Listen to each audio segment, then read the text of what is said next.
দেখো দেখো এই দেখো ভাতের ভেতর ভাতের স্টিমে পুরো প্রপার এটা হয়েছে। আজকে তোমাদের ইলিশ মাছ ভাপা, যেটা প্রপার ভাপা যায় যখন হয় একদম টিফিন বাটিতে করে ভাতের ভেতর যেটা ভাপা হয়, সেই ভাপা রেসিপি আজকে শেয়ার করব। আমার মতন যাদের পেটের সমস্যা আছে, যেমন আমার লিভারের প্রবলেম, আমার সর্ষে খাওয়া চলবে না, কিন্তু একটু ভাপা তো খেতে ইচ্ছে করে। ইলিশ মাছের সিজন এখন, ইলিশ মাছ নানান ধরনের ভাবে রান্না করে আমরা খাবো। তো আমি দেখো এখানে শুধু পোস্ত দিয়েছি, আমি কিন্তু এক ফোঁটাও সর্ষে দিইনি, পোস্ত বাটা পুরোটাই পোস্ত। আর আমি 2-3টে কাঁচা লঙ্কা দিয়েছি, হ্যাঁ 3টে কাঁচা লঙ্কা দিয়েছি, আর 4-5 দানা হলো কি যেন গোলমরিচ দিয়ে এটা আমি বেটে নিয়েছি। ঠিক আছে, সর্ষে ছাড়াও যে সর্ষে খেলে একটুখানি গ্যাস অম্বলের সবারই প্রবলেম হয়, তো একদম প্রপার ওয়েতে যেমন টিফিন বাটিতে ভাতে ভাপা হয় সেরকম আমি ভাপা করব। আর যে মাছটা, সর্ষের তেল, নুন, হলুদ, সর্ষের তেল দিয়ে একটু ভালো করে মিশিয়ে নেব। পোস্ত খাওয়া খুবই ভালো, আমি নিজে যেহেতু খেতে পারবো না সেই জন্য আমি এখানে সর্ষেটাও অ্যাড করিনি, কারণ আমারও একটুখানি খেতে ইচ্ছে করে। অনেক বোর হয়ে গেছি যে পাতলা পাতলা এই সব সময় ঝোল খাচ্ছি না সবজি দিয়ে। তো ওই বাটিটা আমার ছোট, এই মাছগুলো সমস্ত মাছটা ঢুকবে না, যেগুলো একটু বড় বড় সাইজ আছে সেই মাছগুলোই আমি এখানে দেব।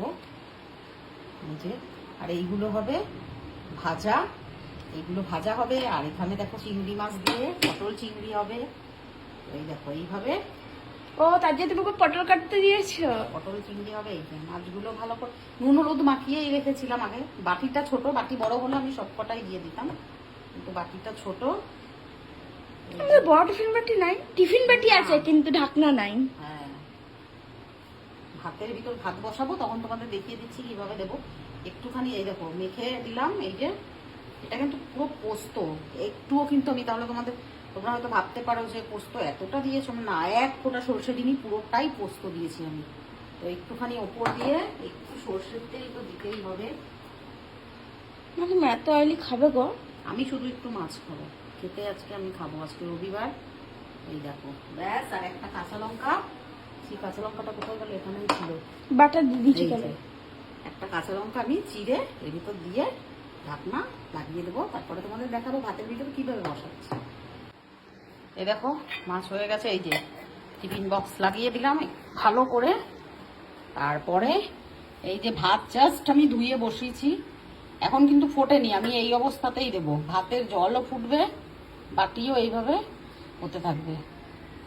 এই যে বসিয়ে দিলাম, ঢাকা দিয়ে দেবো, হতে থাকবে। তারপরে এই দেখো ভাতও হয়ে গেছে আমার, ইলিশ মাছ বাবারে ভাপাও হয়ে গেছে। প্রচন্ড রিক্সি এই কাজটা, প্রচন্ড রিক্সি কাজ এটা বাবারে, সাবধানে।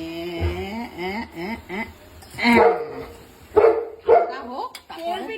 হ্যাঁ, মাছের তেলটা টিফিন বক্স থেকে একটু বেরিয়েছে। পটল চিংড়ি আজকে আমাদের বাড়িতে বুফে হচ্ছে, বুফে। তোমার সবাই চলে আসো, সবাই চলে আসো। আজকে আমাদের বাড়িতে হচ্ছে আহারে ইলিশ, ইলিশের উৎসব, ইলিশের। আজ বানিয়েছি পোস্ত দিয়ে ইলিশ মাছ ভাপা, যেটা কিন্তু হয়েছে পুরো ভাতের ভেতর। তো চলো সবাই দেখতে তো নিশ্চয়ই অপেক্ষায় আছো। দেখো দেখো দেখো এই দেখো ভাতের ভেতর ভাতের স্টিমে পুরো প্রপার এটা হয়েছে একদম ইলিশ মাছ ভাপা। 3 পিস আছে, আর পোস্ত দেওয়া, আর কিচ্ছু না, পোস্ত আর কাঁচা লঙ্কার একটু সরষের তেল, নুন, হলুদ, ব্যাস। তেল ভাসছে সাইড দিয়ে, দেখো। ভাতের ভেতর হয়েছে যেটা ট্র্যাডিশনাল ওয়েতে যেভাবে হয় সেভাবেই। গরম লেগেছে? ওয়াও, খেয়ে বলতে হবে। দারুন টেস্ট করে দেখি। দাও দাও, না, আমি একটু সাইড দিয়ে নেবো, এই সাইড থেকে নিচ্ছি একটু। যার ইলিশ মাছ ভালো লাগে না সে একেবারে ডেফিনেটলি ট্রাই করো এটা তোমরা বাড়িতে। আমার গ্রেভিটা হেভি লাগলো খেতে।